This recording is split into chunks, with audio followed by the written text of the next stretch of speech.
akan berbagi atau mensosialisasikan modul 1.4 tentang budaya positif.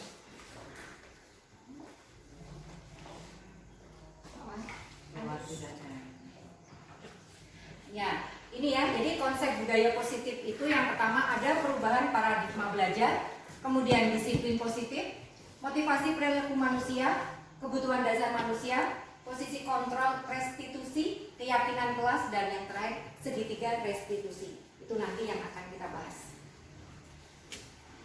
Yang pertama yaitu pembelajaran dengan paradigma baru. Ya, pembelajaran paradigma baru merupakan pembelajaran yang berorientasi pada penguatan kompetensi dan pengembangan karakter yang sesuai dengan profil pelajar Pancasila. Jadi kita sebagai guru tidak hanya mengajar, tetapi pembentukan karakter siswa. Kemudian disiplin positif. Dalam budaya kita, maka kata disiplin dimaknai menjadi sesuatu yang dilakukan seseorang pada orang lain untuk mendapatkan kepatuhan. Kita cenderung menghubungkan kata disiplin dengan ketidaknyamanan, ya. Diane Gosen menyatakan bahwa kata disiplin berasal dari bahasa Latin yaitu disciplina yang artinya belajar. Kata disiplin juga berasal akar kata yang sama dengan disiplin yaitu murid. Untuk menjadi seorang murid harus paham betul alasan mengapa mereka mengikuti suatu ajaran tertentu, sehingga motivasi yang terbangun adalah motivasi intrinsik dan ekstrinsik. Nah ini ya, ada hukuman, konsekuensi, dan restitusi. Apa perbedaannya? Dalam hukuman, sistem tidak akan berjalan bila murid tidak takut.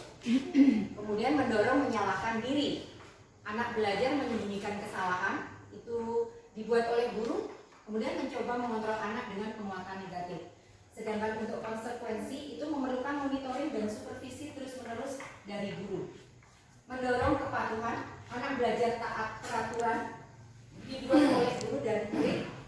Mencoba mengontrol anak dengan penguatan positif. Jadi beda antara hukuman dengan konsekuensi. Berarti seharusnya yang kita berikan apa? Hukuman atau konsekuensi? Konsekuensi. Oke. Sedangkan restitusi, murid belajar bertanggung jawab untuk perilakunya. Mendorong disiplin positif. Anak belajar memecahkan masalah dibuat oleh murid.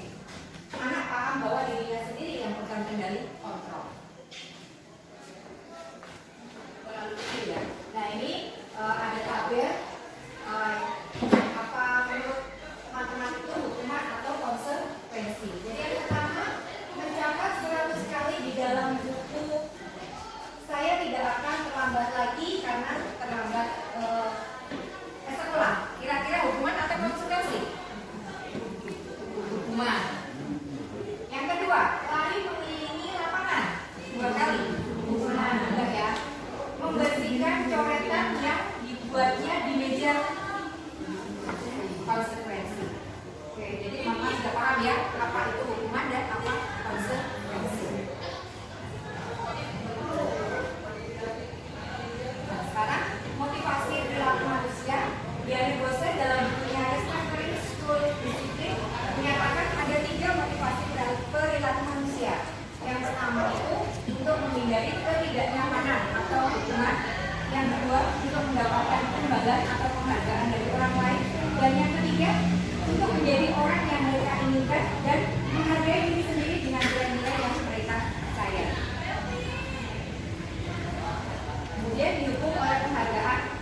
Saat kita berulang kali menjadikan hadiah kepada anak-anak agar berperilaku bertanggung jawab, atau kepada murid agar mempelajari sesuatu yang baru, atau kepada seorang karyawan agar melakukan pekerjaan yang berkualitas, kita sedang berasumsi mereka tidak dapat melakukannya atau mereka tidak akan memilih untuk melakukan itu menurut Alford.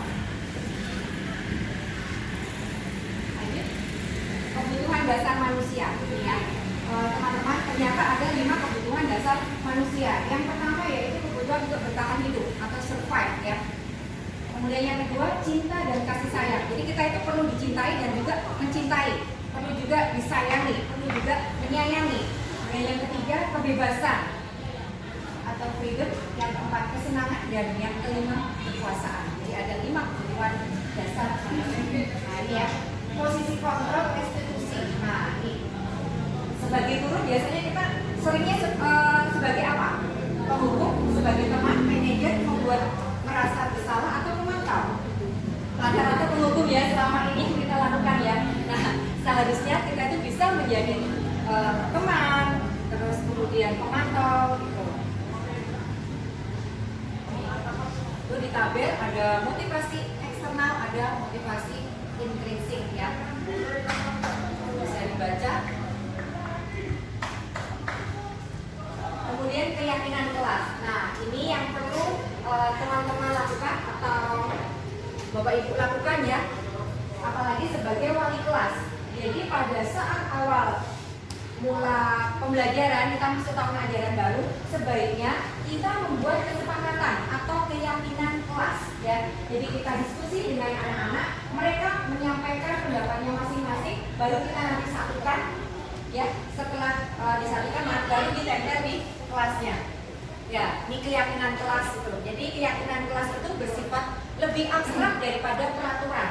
Beda ya antara keyakinan kelas dengan peraturan. Kalau peraturan biasanya ditetapkan oleh pimpinan atau satu orang gitu ya. Tapi kalau keyakinan kelas itu ditetapkan bersama-sama, disepakati bersama-sama seperti itu.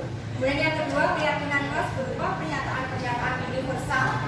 Pernyataan keyakinan kelas senantiasa dibuat dalam bentuk positif. Bukan tidak boleh bukan ya. Tapi menjaga suasana kelas yang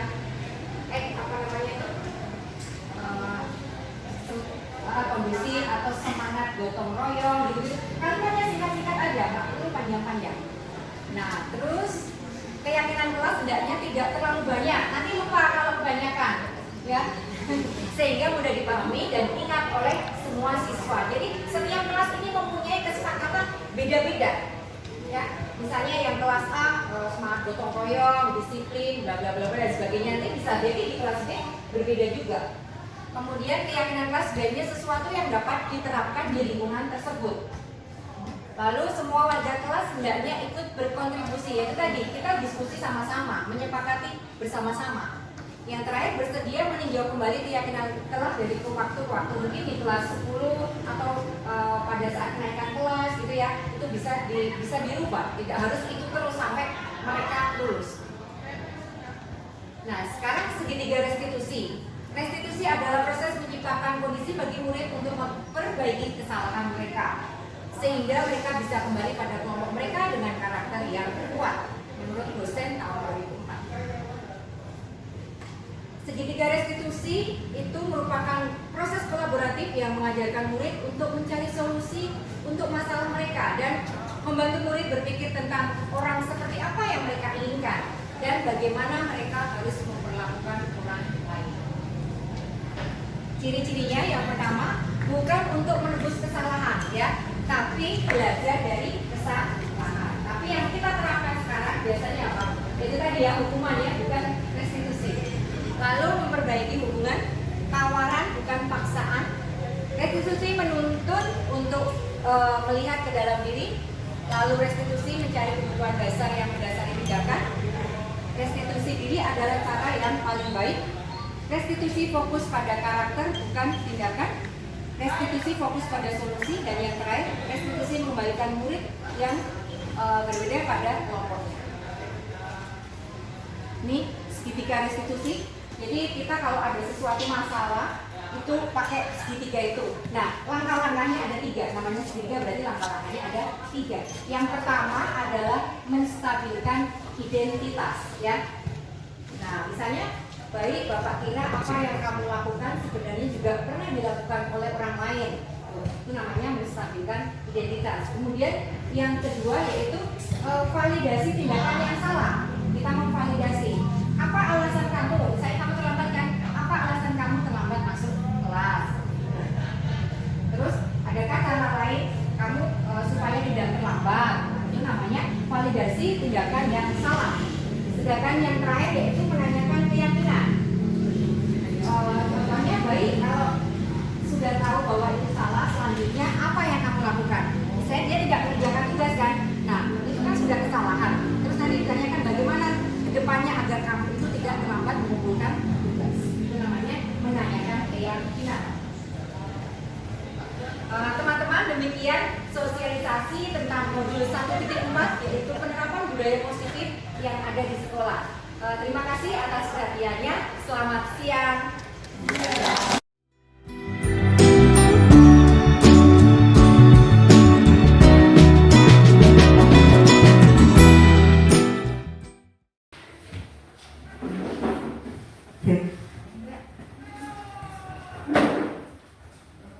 Baik, selamat siang semuanya. Terima kasih atas waktu dan kesempatan teman-teman yang berkumpul di sini untuk mengikuti diskusi visi dan prakarsa perubahan pendampingan individu Senin 10 Juni 2024 oleh Diana Sofianingsi MPD di SMA Negeri 1 Linggang Bigung CGP Angkatan 10. Susunan acara sebagai berikut atau pembukaan. Mari kita panjatkan puji dan syukur kepada Tuhan Yang Maha Esa sehingga pada hari ini kita dapat mengikuti kegiatan ini. Untuk mengawalinya, mari kita awali dengan berdoa. Silakan dipimpin oleh Pak Agustin.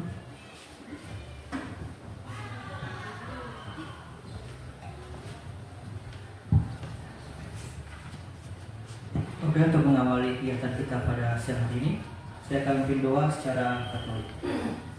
Mari kita berdoa. Nama Bapa dan Putra dan Kudus. Amin. Allah Bapa Maha Penyayang Maha Kuasa, kami ucap syukur padamu atas semua berkat, perlindunganmu dan kesehatan yang telah kau berikan pada kami, sehingga kami bisa ikuti kegiatan pada siang hari ini. Berkatilah kami pula supaya kami bisa memahami materi apa yang akan kami terima pada hari ini dan bisa berguna bagi kami untuk masa depan sekolah ini dan juga untuk guru-guru di sini. Demi Kristus Tuhan dan pengantara kami. Amin. Nama Bapa, Putra, dan Kudus. Amin. Selanjutnya untuk sambutan kepala sekolah diwakili oleh Pak Yuwono Catur. Waktu dan tempat kami persilakan.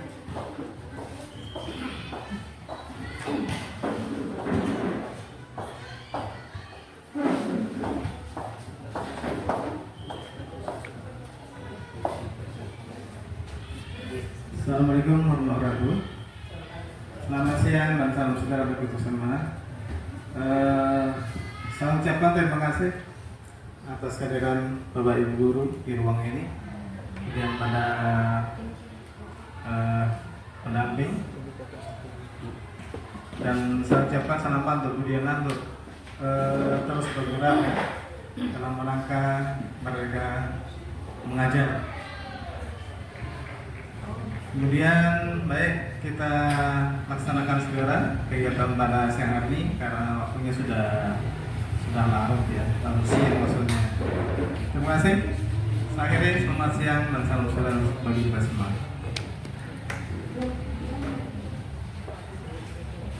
Terima kasih kepada Pak Catur. Kemudian selanjutnya untuk kegiatan diskusi silakan dipimpin oleh Ibu Luciana Ping sebagai pengajar praktik dan Ibu Diana sebagai TGP. Waktu dan tempat kami persilakan.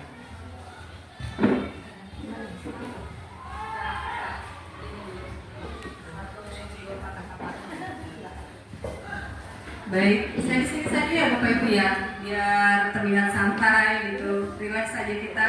Jadi saya mohon maaf karena hari ini ada 2 CGP yang harus saya visit. Jadi tadi pagi saya ke SMK dulu, setelah itu kelar baru ke sini. Begitu Bapak Ibu. Jadi saya berusaha dengan cepat tadi semampu saya. Nah, jadi pagi ini pagi lagi ya. Siang hari ini tanpa panjang-panjang. Jadi Bu Diana ini adalah salah satu CGP kami ya. Jadi hari ini dia mempraktekkan bagaimana visi dan misi itu merupakan proses dari pembelajaran dia menuju menjadi guru penggerak ya. Visi dan misi itu saya garis bawahi, kita rumuskan harus berdasarkan profil pelajar Pancasila karena tujuan akhir kita adalah ingin pembelajaran terus kondisi sekolah yang well-being sehingga pembelajaran itu bisa berpihak atau berpusat pada murid. Begitu Bapak Ibu singkatnya. Ya, selanjutnya saya teruskan kepada CGP saya agak berat ya. Ya memang CGMP saya ya, ya untuk meneruskan kegiatannya kita langsung saja dengan diskusi ya. Oke, terima kasih Miss Pink sudah memberikan waktunya kepada saya. Teman-teman semuanya, terima kasih atas kehadiran dan partisipasinya untuk menghadiri diskusi kali ini, yaitu tentang visi dan prakarsa perubahan yang ada di SMA Negeri 1 Linggang Bigung. Mudah-mudahan kegiatan ini berjalan lancar sampai akhir nanti. Jadi tujuan kita hari ini tuh untuk mendiskusikan cita-cita atau visi warga sekolah terhadap murid di masa yang akan datang. Kita tuh pengen seperti apa sih siswa kita nantinya, seperti itu. Nah, sebelumnya berpuisi dulu, tapi bukan saya yang berpuisi, ada di YouTube.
Kira-kira Bapak Ibu perasaannya seperti apa ya setelah tadi mendengarkan puisi dari Bung Karno ya? Kira-kira seperti apa? Keinginan beliau itu seperti apa? Apa yang beliau cita-citakan? Apa yang beliau inginkan? Mungkin Pak? Ya baik. Tadi visinya saya terlalu mengikuti, tetapi saya hanya melihat dari berbagai tayangannya aja bahwa Soekarno itu bercita-cita tentang Indonesia yang cerah masa depannya dan ke depannya. Itu saja. Terima kasih ya Bapak Ibu. Jadi keinginan Soekarno itu bagaimana ya menjadikan negara kita itu yang seperti apa? Itulah pandangan dia atau keinginan dia, cita-cita dia yang ingin diwujudkan. Jadi pandangan beliau itu memang jauh ke depan ya. Visinya itu sudah jauh, amat jauh ke depan. Oke, terima kasih Pak Dono. Silakan.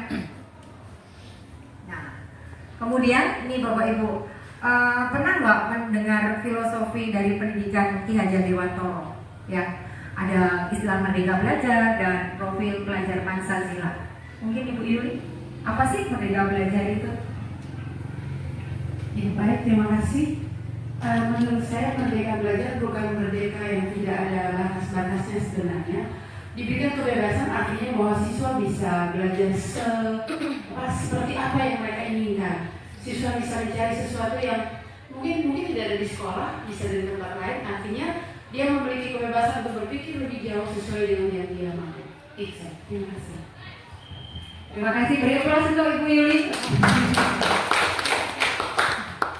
Ya. Ada yang tahu lagi profil pelajar Pancasila? Bapak Ibu? Pak Billy? Nggak tahu. Ya, tadi lanjutnya.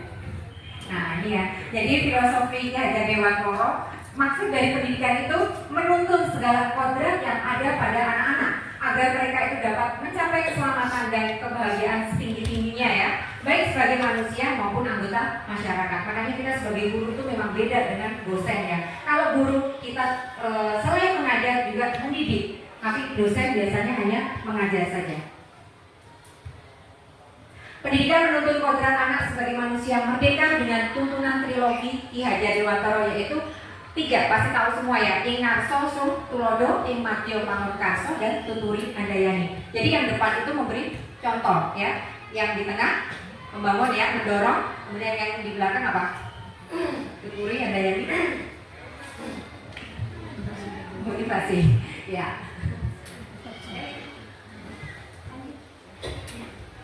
Setiap anak itu unik dan memiliki kemampuan yang beragam. Kita sebagai pendidik maupun guru harus paham dan mengerti bagaimana memberi perlakuan yang berbeda agar mereka berkembang sesuai kodratnya. Jadi masing-masing anak itu tidak bisa kita beri perlakuan yang sama ya. Maka sebelum kita memulai pembelajaran atau di awal tahun ajaran baru, sebaiknya kita itu memberi istilah namanya assessment diagnosis ya. Jadi kita mendiagnosis setiap anak itu seperti apa, kelebihannya di mana, kekurangannya di mana. Nah, nanti setelah itu dikelompokkan, oh yang ini seperti ini, oh yang si B seperti ini. Makanya kita tidak bisa memberi perlakuan setiap anak itu menyamaratakan. Ini nilai dan peran guru penggerak. Ya, jadi yang pertama nilai guru penggerak itu berpihak kepada murid, mandiri, reflektif, kolaboratif, dan inovatif. Sedangkan peran guru penggeraknya yang pertama menjadi pemimpin pembelajaran. Kedua, mewujudkan kepemimpinan murid. Tiga, mendorong kolaborasi. Yang keempat, coach bagi guru lain. Dan yang kelima, menggerakkan komunitas praktisi. Nih, ini ya Bapak Ibu ya, jadi profil pelajar Pancasila yang pertama yaitu beriman bertakwa kepada Tuhan Yang Maha Esa dan berakhlak mulia. Kemudian mandiri, bernalar kritis, kreatif, bergotong royong, dan yang terakhir berkebinekaan global. Apa sih pentingnya visi dalam pendidikan? Apa membawa perubahan? Nih Bapak Ibu, silakan nanti saya berikan kertasnya. Bapak Ibu lengkapi kalimat penumpang di bawah ini, yaitu cita-cita untuk murid ya. Kita memimpikan murid-murid yang apa seperti itu ya. Setelah diisi nanti bisa ditempelkan di sana, itu ada kalimat penumpang.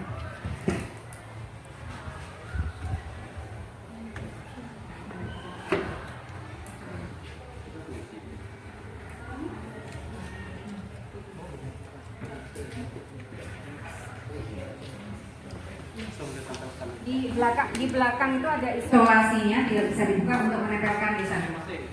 Masing-masing menempelkan. Ya.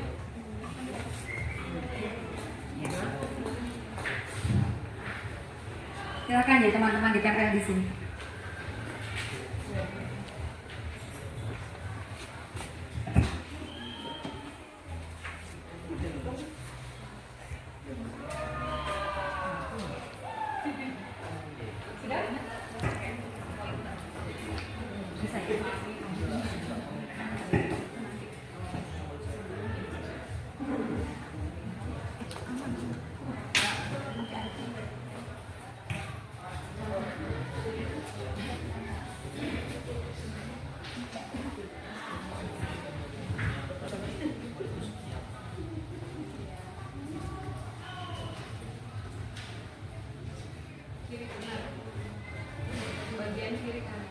Kiri sebelum, kanan sesudah.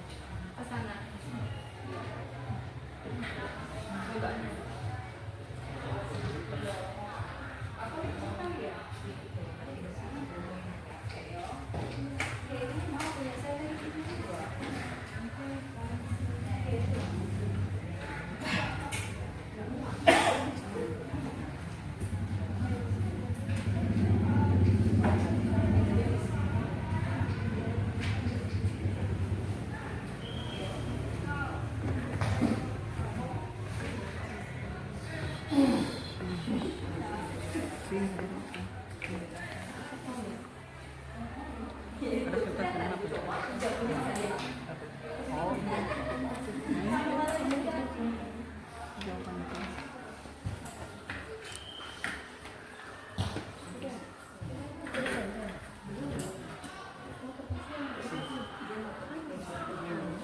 Silakan teman-teman ditempel.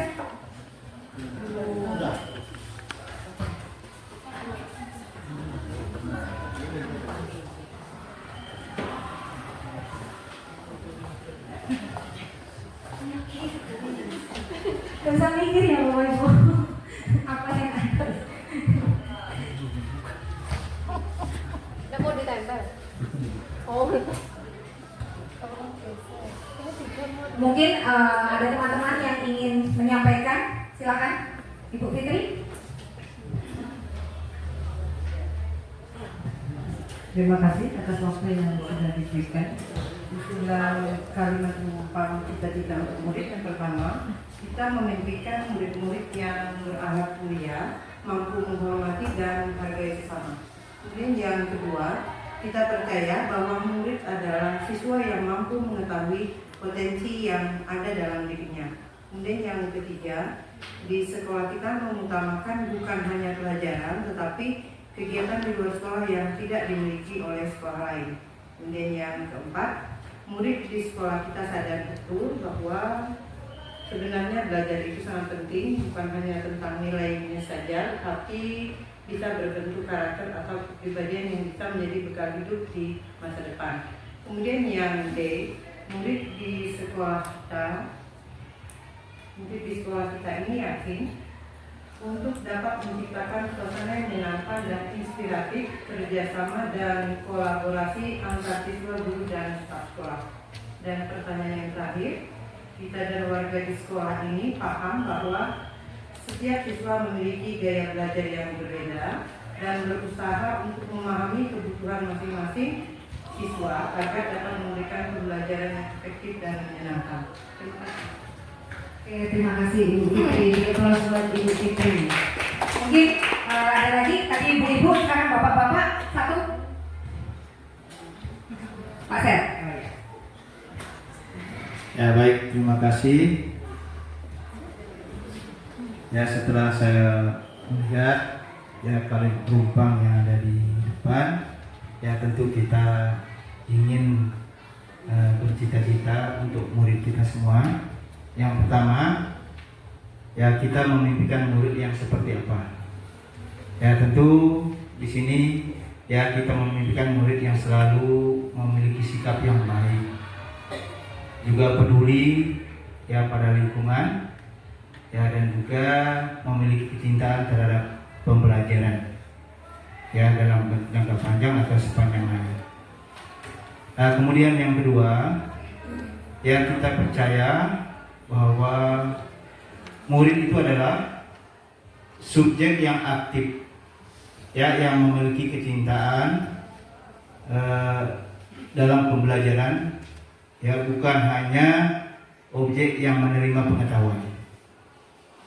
Lalu yang ketiga, ya di sekolah kita ya tentu mengutamakan ya pembelajaran yang holistik, ya yang berarti ya kita peduli tidak hanya terhadap aspek akademik ya tetapi juga aspek sosial dan emosional ya serta fisik murid. Ya lalu yang keempat, ya murid di sekolah kita ya sadar betul ya bahwa pendidikan bukan hanya tentang mencapai nilai yang tinggi ya tetapi juga tentang proses belajar ya yang melibatkan pengembangan kepribadian dan juga keterampilan lainnya. Lalu yang kelima, kita adalah warga di sekolah ini yakin ya untuk dapat menciptakan sebuah suasana yang menyenangkan dan juga inspiratif, ya kerjasama dan kolaborasi ya antar siswa, guru dan juga staf sekolah. Nah selain daripada itu yang keenam, ya kita dan warga sekolah ya paham ya bahwa setiap siswa tentu memiliki gaya belajar yang berbeda ya dan berusaha untuk memahami kebutuhan masing-masing siswa agar dapat memberikan pembelajaran yang efektif dan menyenangkan. Ya mungkin itu saja yang perlu dapat saya sampaikan. Selanjutnya saya kembalikan ke Ibu Dian. Terima kasih. Oke, terima kasih Pak Celsius. Beri aplaus buat Pak Celsius. Ya. Jadi teman-teman, tadi ada Ibu Fitri ya sudah melengkapi kalimat depan dan Pak Celsius. Jadi kita bisa menyimpulkan bahwa kita berharap untuk anak-anak yang memiliki akhlak mulia tadi ya. Kemudian karena anak-anak itu unik dengan potensinya masing-masing. Sekolah kita mengutamakan etika dan kedisiplinan diri. Pendidikan itu penting untuk masa depan dan tidak hanya sekedar mencari ijazah. Kita warga sekolah yakin untuk menciptakan lingkungan belajar yang aman, nyaman, dan menyenangkan. Dalam mewujudkan cita-cita dan harapannya, kita harus bisa saling berkolaborasi. Seperti itu ya. Nah, kemudian teman-teman, setelah tadi kita sudah melengkapi kalimat rumpang, kita akan melengkapi visi ya. Jadi ini visi. Visi itu merupakan mimpi dan impian murid masa depan yang sesuai dengan profil pelajar Pancasila yang tadi ada 6. Jadi silakan Bapak Ibu membuat visi yang di kertas di post-it itu, visi yang termasuk dalam profil pelajar Pancasila. Jadi visi adalah representasi kognitif mengenai gambaran masa depan, itu menurut Bandura. Silakan Bapak Ibu ditulis di post-it, kemudian bisa ditempelkan lagi di depan.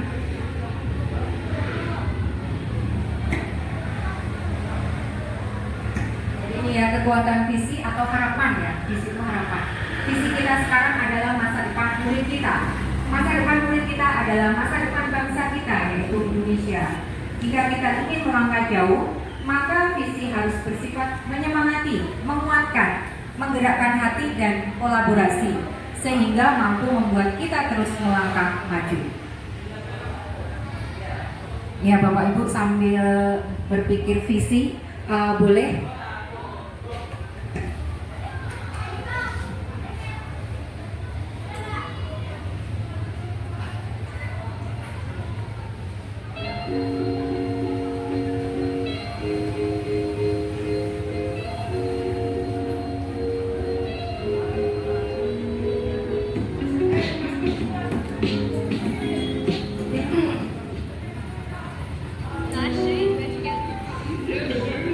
ya, kadang kita melihat orang itu selalu iri, pengen gitu ya. Nah ini sepatunya rusak, bajunya juga kusut. Kira-kira apa yang dipikirkan Bapak Ibu?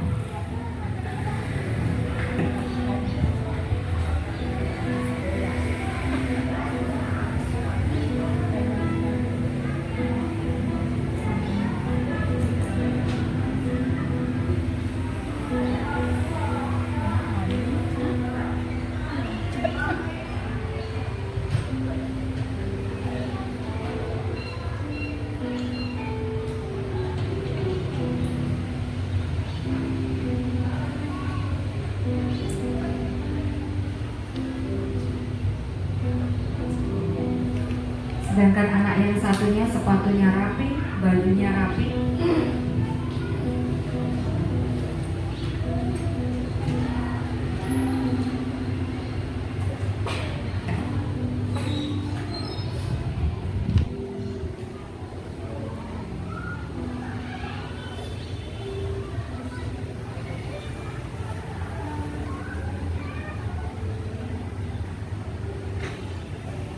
Apa yang ada di benak Bapak Ibu? Apa kawan? Dia merasa iri.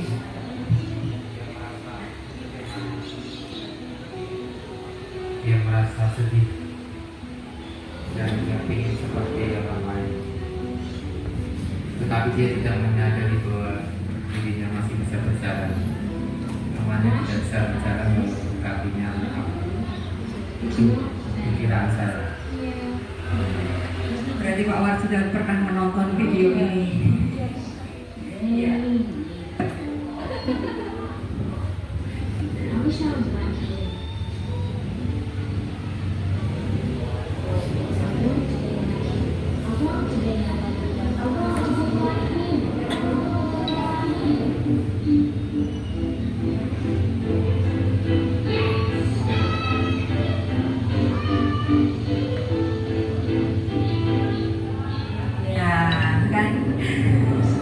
Jadi jangan suka berburuk sangka ya. Ternyata apa yang dia sangkakan itu tidak sesuai. walaupun sepatunya bagus, tampilannya ya, ternyata dia lebih baik. Oke, teman-teman, gitu ya. Terima kasih.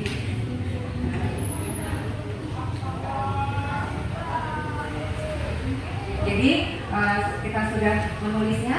Silakan Bapak Ibu bisa ditempel di sana ya. Jadi paradigma seperti apa yang digunakan agar proses perubahan atau mewujudkan visi menjadi menyenangkan dan bermakna. Iya.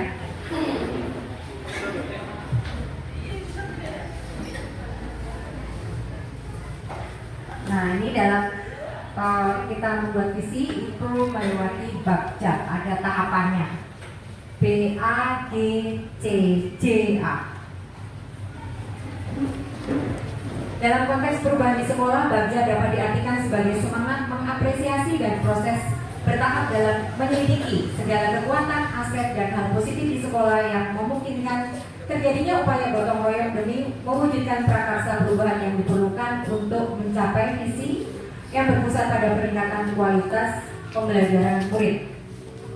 Ini ya teman-teman, tahapan BAGJA itu yang pertama yaitu B. B itu buat pertanyaan, ya. Yang kedua A, ambil pelajaran. Yang ketiga G, gali mimpi. Yang keempat C itu jabarkan rencana. Dan yang kelima adalah atur eksekusi. Oke.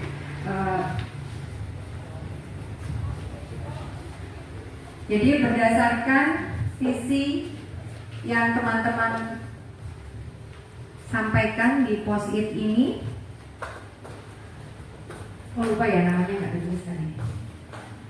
Peserta didik yang beriman pada Tuhan Yang Maha Esa, berbudaya dan berbudi pekerti luhur. Jadi bisa saya simpulkan bahwa visi yang sudah saya buat yaitu mencetak generasi yang religius, berkarakter dan berkebinekaan global. Iya, religius itu dimana siswa memiliki sikap patuh terhadap agama yang dianutnya dan rukun terhadap pemeluk agama. Ini pembiasaan contoh pembiasaan untuk religius di sekolah apa saja yang sudah dilakukan di sekolah ini? Buka bersama, kemudian merayakan Natal ya di sekolah. Untuk yang Muslim ada perayaan Maulid Nabi dan sebagainya, pesantren kilat itu. Kemudian untuk yang berkarakter itu menggambarkan profil pelajar Pancasila dimensi beriman dan bertakwa. Sedangkan berkebinekaan global itu murid mempunyai rasa menghargai perbedaan atau toleransi dalam keberagaman. Untuk yang toleransi murid atau murid menghargai ada 5S itu, senyum, sapa, ya. Nah itu sudah kan di sini ya. Jadi saling menyapa antara teman satu dengan teman lain atau menyapa gurunya dan sebagainya. Prakarsa perubahan, jadi mengembangkan pembelajaran yang untuk membentuk karakter yang berkebinekaan global berlandaskan iman dan takwa kepada Tuhan Yang Maha Esa.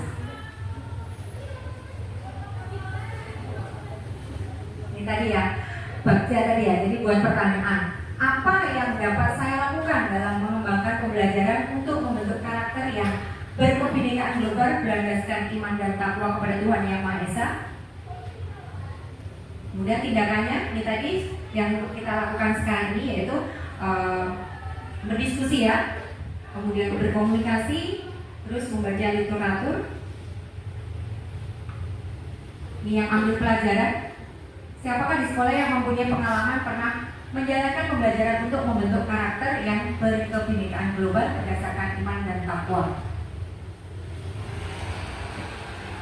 Kemudian ini tindakannya berkolaborasi dengan orang yang pernah berhasil menerapkan metode itu.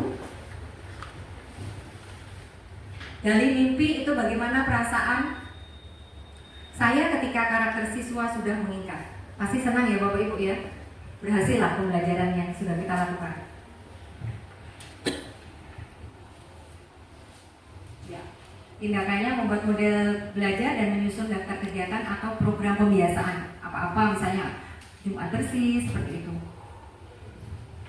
Kemudian jabarkan rencana apa langkah sederhana yang bisa dilakukan untuk menumbuhkan karakter siswa. Tindakannya membuat daftar pertanyaan untuk berdialog bersama anak-anak. Kemudian atur eksekusi, siapa saja yang saya libatkan dalam penyusunan atau memantau rencana menumbuhkan karakter siswa. Tindakannya berkolaborasi, pasti ya kita meminta izin pada kepala sekolah. Jadi visi kita bisa disimpulkan yaitu terwujudnya peserta didik yang beriman kepada Tuhan Yang Maha Esa, berprestasi, berbudaya, dan berbudi pekerti luhur. Misinya, nah diskusi kita sekarang yaitu apakah visi sekolah kita selama ini sudah selaras dengan cita-cita murid? Bapak Ibu, apakah sudah selaras? Sudah. Kemudian adakah yang ingin disesuaikan atau ditambahkan dari visi sekolah? Ada nggak? Ya, kayaknya untuk tambahkan untuk saat ini belum bisa ditambahkan. Kemudian yang ketiga, apa sikap dan perilaku murid, guru, kepala sekolah, orang tua yang mencerminkan visi yang dirumuskan tersebut?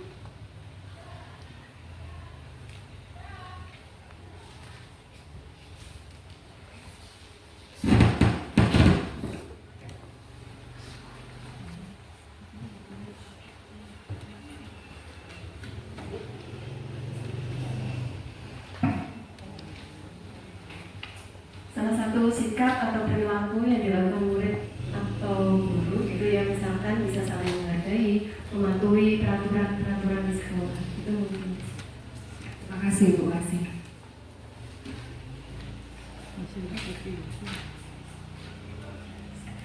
Sudah habis Miss.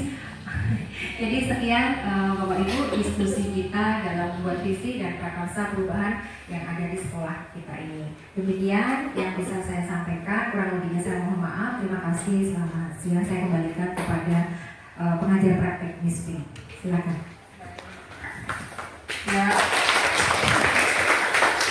Terima kasih Ibu Diana. Saya bisa lihat visi dan misi sekolah sebelumnya ditampilkan di slide. Ada? Oh baik. Ya nanti Ibu Diana tunjukkan ke saya ya, atau foto melalui WA. Baik, saya rasa sudah sangat baik tadi. Diskusinya berjalan baik, juga terus dipengaruhi juga siang ya, jadi as soon as possible. Ada yang mau ditambahkan Bapak Ibu? Tidak ada? Ya, satu saja penguatan dari saya bahwa visi dan misi sekolah yang berpihak pada murid, kita harus menciptakan lingkungan yang berpihak pada murid, sehingga murid-murid kita merasa aman dan nyaman berada di sekolah kita, seperti itu Bapak Ibu. Dan visi dan misi itu tentu saja harus ada keterlibatan dari Bapak Ibu semua, ya, harus saling bergotong royong bersama-sama. Jadi jangan ada yang biar aja satu orang aja, dia aja, dia kan guru penggerak, jangan ya Bapak Ibu ya.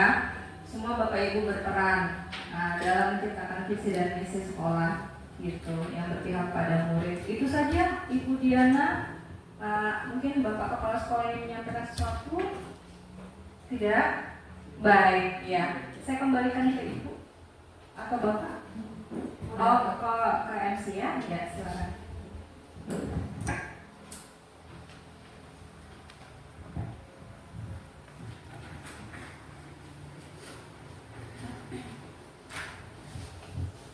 Baik, untuk sementara saya rasa sudah cukup. Demikianlah kegiatan diskusi visi dan prakarsa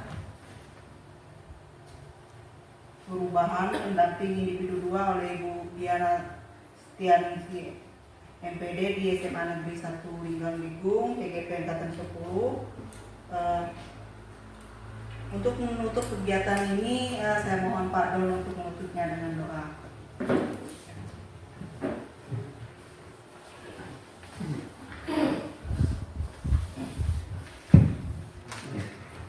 Izinkan saya membagikan menurut ajaran Kristen Katolik. Mari kita siapkan hati kita dalam nama Bapa dan dan Putra dan Roh Kudus. Amin. Allah yang Maha Kudus dan Maha Baik, terima kasih Engkau sudah menuntun kami, terutama dalam pemaparan CGP dari Ibu kami, Ibu Diana, yang pada hari ini boleh memaparkan kepada kami, terutama untuk bersama-sama mendorong kami, para guru dan juga para murid kami, untuk bersama maju mengembangkan pendidikan yang berkarakter, yang berinovasi, dan juga berpikir kritis. Kiranya ini semua menjadi kekuatan bagi kami untuk boleh menciptakan generasi, terutama generasi yang membangun negeri ini. Hanya ini doa dan kami sampaikan kepadamu hari ini, kini, dan sepanjang masa. Amin. Dalam Bapa, Putra, Kudus. Baik, dan Bapak Ibu dipersilakan untuk sesi foto bersama di depan.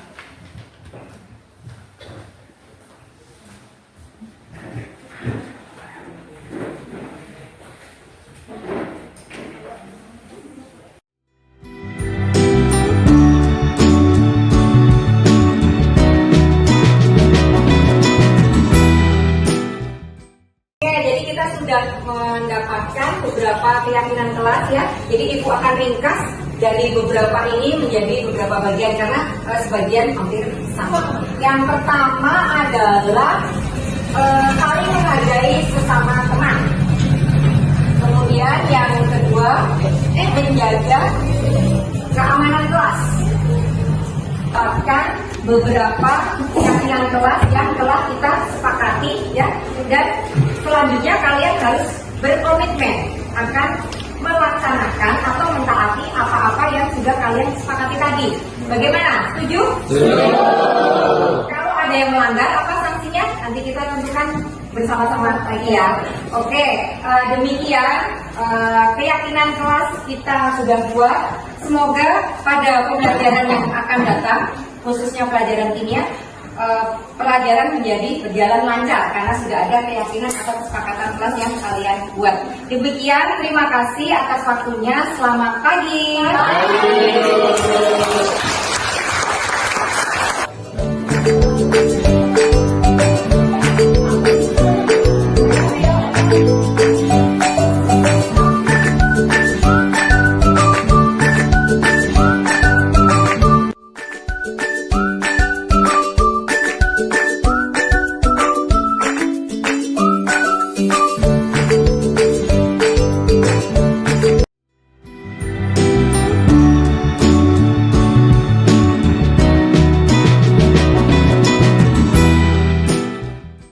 Perkenalkan, nama saya Diana Syaningsih, CGP Angkatan 10 dari SMA Negeri 1 Linggang Bikung, Kabupaten Kutai Barat. Berikut adalah demonstrasi kontekstual modul 1.4.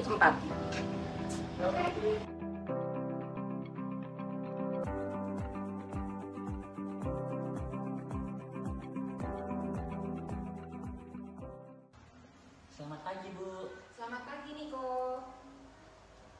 Sebelumnya Ibu ingin bertanya, apakah kamu tahu mengapa Ibu memanggil kamu ke ruangan ini? Ya, karena saya belum mengupload tugas materi psikologi, Bu.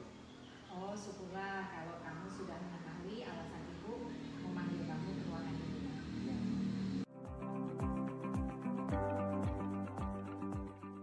Baiklah Niko, jadi waktu pengerjaan tugas kan sudah lewat nih sehari. Apakah kamu tahu konsekuensinya? Baik, Bu. Saya sudah terlambat dari sehari. Jadi harus mendapat pengurangan poin. Jika lebih dari 3 hari, maka harus membuat 2 tugas video sesuai kesepakatan kelas dengan Ibu. Betul sekali. Jadi jika kamu melewati esok hari, maka kamu akan mendapat 2 tugas ya, dan harus menguploadnya. Kemudian, mengapa kamu sampai sekarang belum mengupload juga? Maaf, Bu, sebab tugas mata pelajaran lain juga masih banyak yang harus saya kerjakan, Bu. Bagaimana dengan teman-teman kamu? Apakah mereka juga tidak mempunyai tugas? Sama sih, Bu. Mereka juga punya tugas. Mungkin ini salah saya karena selalu menumpuk-numpuk tugas. Nah, sekarang bagaimana rasanya menumpuk-numpuk tugas, Niko? Lebih mudah dicicil atau ditumbuk seperti itu? Sebenarnya sih Bu, ini jadinya keteteran Bu.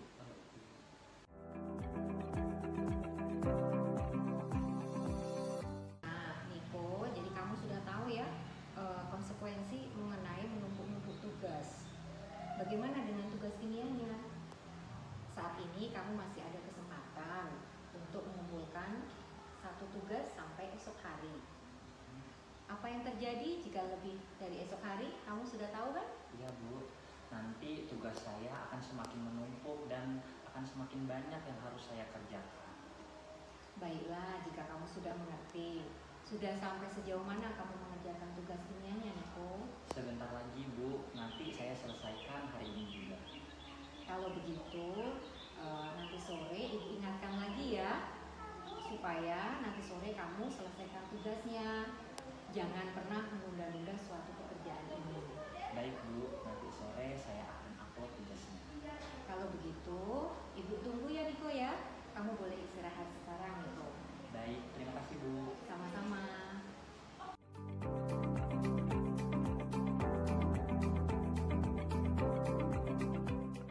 Selamat pagi, Bu. Selamat pagi.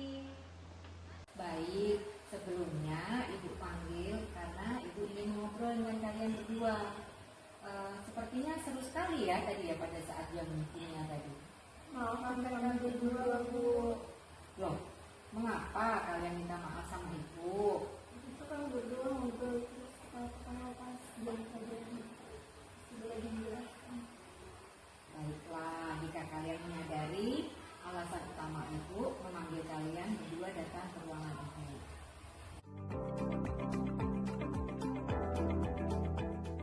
Tadi kalian berdua sudah meminta maaf pada Ibu karena bercanda di dalam kelas.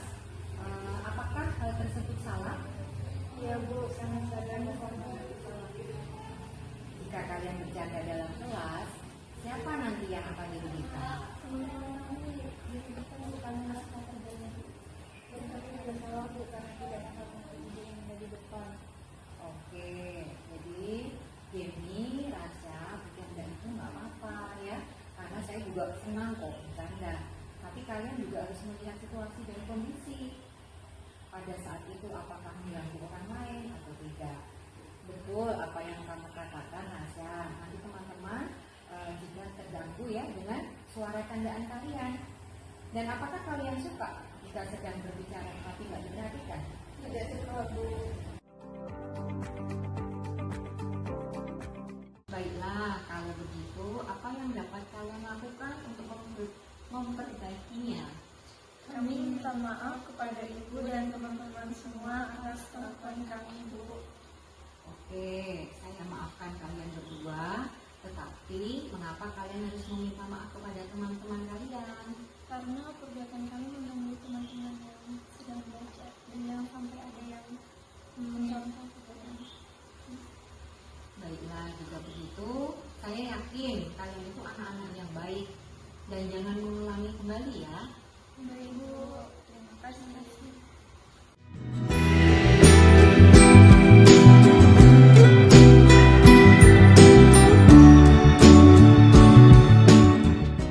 Ketika gurumu mengajak berbicara tentang pelanggaran, apakah gurumu menenangkan perasaanmu dengan menggunakan kalimat yang baik?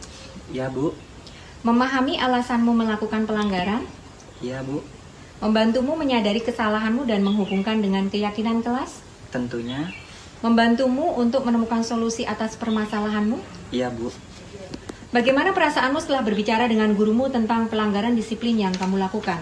Baik Bu, saya merasa lebih tenang dan lega karena Ibu Diana menegur saya dengan baik dan berkata halus dan membuat saya tidak minder. Dan saya mengakui kesalahan saya dan saya berjanji untuk tidak akan melakukannya lagi. Ketika gurumu mengajak berbicara tentang pelanggaran, apakah gurumu menenangkan perasaanmu dengan menggunakan kalimat yang baik? Iya. Memahami alasanmu melakukan pelanggaran? Iya. Membantu menyadari kesalahanmu dan menghubungkan dengan keyakinan kelas? Iya. Membantumu untuk menemukan solusi atas permasalahanmu? Iya. Bagaimana perasaanmu setelah berbicara dengan gurumu tentang pelanggaran disiplin yang sudah kamu lakukan? Saya merasa guru saya memperhatikan saya dan mengajak saya bicara dengan baik dan lembut. Dan saya mempercayai guru saya.